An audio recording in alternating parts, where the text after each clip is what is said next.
In my last video, I showed you what to expect inside the Swiss naturalization interview, the setup, the people in the room, and what the Commission is really evaluating.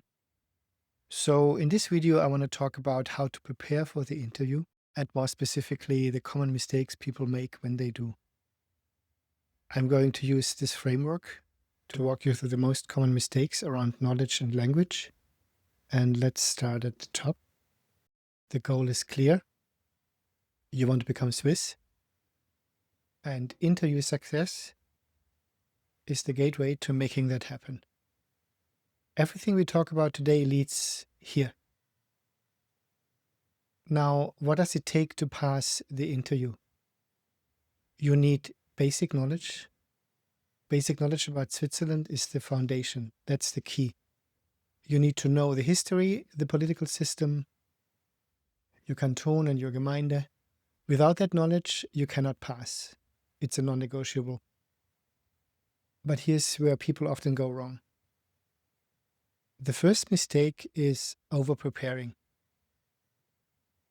They study everything, every fact, every number, every detail, and the result is then what I call a dam. Too much information backed up behind a wall, and when the interview question comes, nothing flows.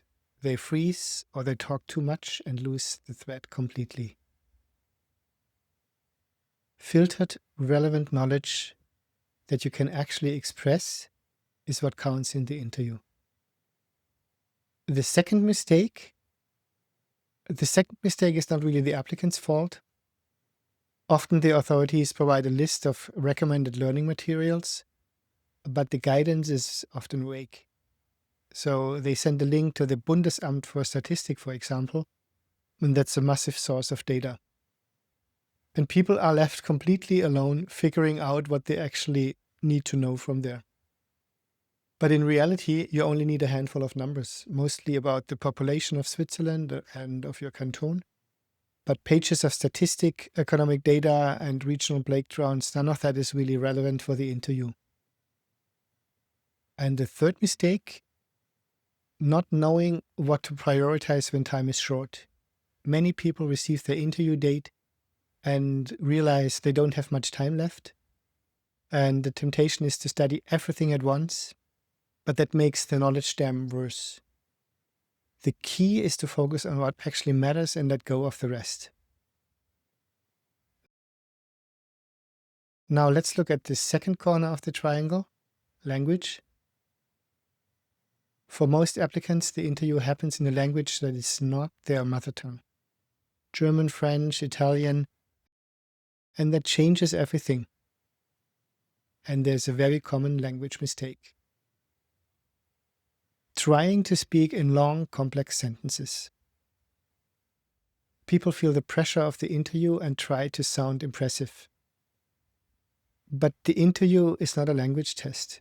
The Commission is not grading your grammar, and long sentences in a foreign language under pressure, you may lose yourself halfway through, and the answer starts well and then falls apart. So short, clear, direct answers are far more powerful. For simple fact-checking questions, one sentence or even one word is enough. And for more complex questions, 2 or 3 sentences. To the point, and then stop. This is where knowledge and language must come together. So you have to connect these two. You need just enough language structure to transport what you know. Not perfect German, but functional, confident German. The connection between knowing and expressing. And when that connection works, when your knowledge is clear and your language is ready, the result is confidence. And that's what the Commission sees. Not the hours of studying, not the stack of books. They see confidence, clarity, someone who knows what they are talking about and can express it. In the next video, the final part of this series, I'll show you the mistakes people make during the interview itself. Not in the preparation, but in the room, and what to avoid and how to handle it. If you find this useful, subscribe There's a lot more coming, and if you want to know exactly where you stand in your naturalization journey, find the link to the Next Step Finder in the description below. I'm Christoph Kirn. See you in the next video.